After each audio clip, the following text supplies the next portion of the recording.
Hello, welcome to Loremaster's Library, the show where we look at real-world topics which inspire our favorite tabletop games, or which I hope to inspire, which brings us today's topic.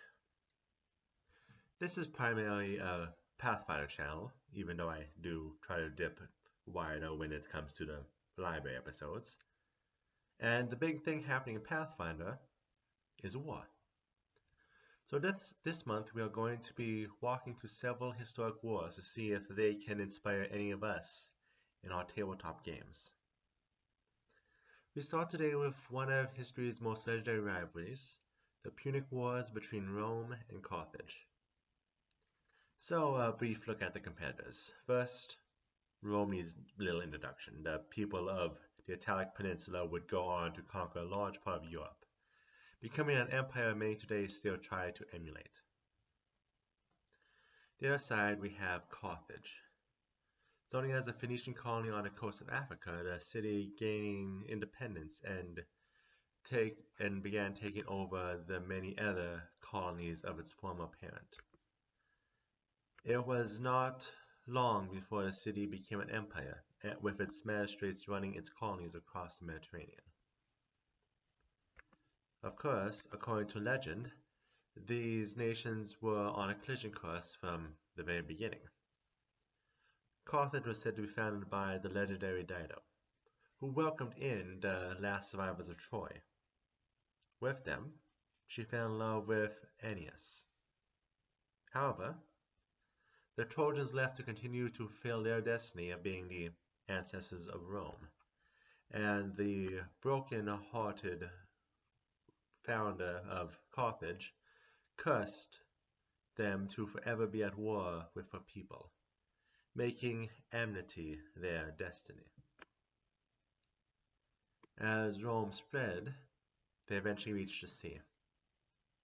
Here, the first of the conflicts between the age-old enemies broke out over the island of Sicily, then a Greek city-state, though in actuality, it was a battle between the two for wider dominance, a war which would shape which of the two would become the dominant power of the region, after Greece and Egypt having fallen from their former heights. Both sides had their advantages, with Rome having an unmatched army, and Carthage an unmatched navy, which eventually led to a standstill which lasted for several years. However, everything changed when Roman power built their own navy, in a few years reaching to where they matched and eventually surpassed their rival. In the end, the war lasted 23 years, recorded as the longest in the ancient world, and pushed both nations to the edge of bankruptcy, but in the end, the Romans managed to sink the Carthaginian fleet, and the Carthaginian mercenaries rebelled when the city-states tried to avoid paying them. It was on Rome getting control of not just Sicily, but also getting hegemon over Sardinia and Corsica. And so 2 decades of peace came about with both nations licking their wounds. During the interim, Carthage worked to put down the rebellious mercenaries, this would be referred to as the Truceless War, with the leader of those on Carthage's side putting down the mercenaries being one Hamilcar Barca. Knowing that his city-state would need to rebuild before they faced Rome again, he turned to the Iberian Peninsula. While he already had colonies on the coast, he took charge expanding inwards, taking advantage of the resources, and giving his family control of the region, first under him, then his son Hasdrubal, and then his grandson, the famed Hannibal Barca. Eventually, arguments over borders would start the Second Punic War. One of the largest fronts of this war, unlike the last war, was Italy itself, as Hannibal marched an entire army over the Alps. Afterwards, he managed to achieve one of the only instances in history of the famed maneuver known as double envelopment, And throughout his time on the peninsula, he inspired many of Rome's allies in the southern Italy to defect. However, in the 11 years of war, Hannibal was unable to march on Rome itself.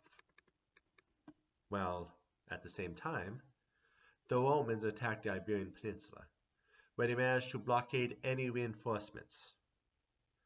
The Romans were led by Scipio, and they eventually managed to run the Carthaginians off the mainland and back to Africa.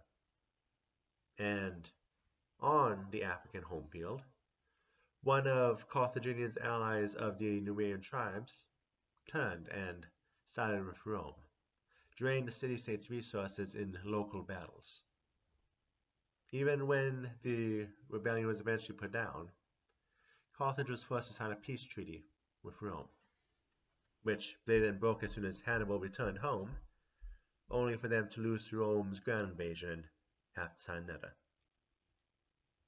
And with Rome's victory, they kept all of Carthage's territories not on Africa, and some that were. Scipio was awarded the title of Africanus, and Carthage's military was restricted from being able to wage war without Rome's permission, along with several other stipulations. And from that day forward, for all intents and purposes, Carthage was under the domain of Rome. So, that thing about them not going to be able to war without Rome's permission, that's something the local tribe leaders of the peoples which surrounded Carthage took advantage of, raiding the city time and time again. So eventually Carthage thought that they could attack the barbarian leaders, who, by the way, were allies of Rome, without any repercussions. Now, it being okay, right? Well, no. Rome took the opportunity to attack even after Carthage laid down all their arms. Carthage was under siege, but was able to push back and make time to rebuild their fleet, only for them all to be sunk in a failed hit and run. Eventually, Rome managed to blockade the city, rob them of all neighboring allies, and eventually take the city to the ground, slaughtering all the people in the city, only starting to take prisoners on the 6th day of bloodshed. The third and final Punic War was left with Carthage in ruins, a result specifically voted on by the Roman Senate. All of Carthage became Roman territory, the second great expansion of Roman territory after they conquered their peninsula. Years later, they would build a city where Carthage once stood, but despite being given the same name, the glory of the city-state of Carthage had long passed. Which brings us to the end of today's episode. Next week, we'll be looking at 3 wars between massive rivals again, just like this week. However, this time all 3 are counted as one war, which lasted for about 100 years. See you then.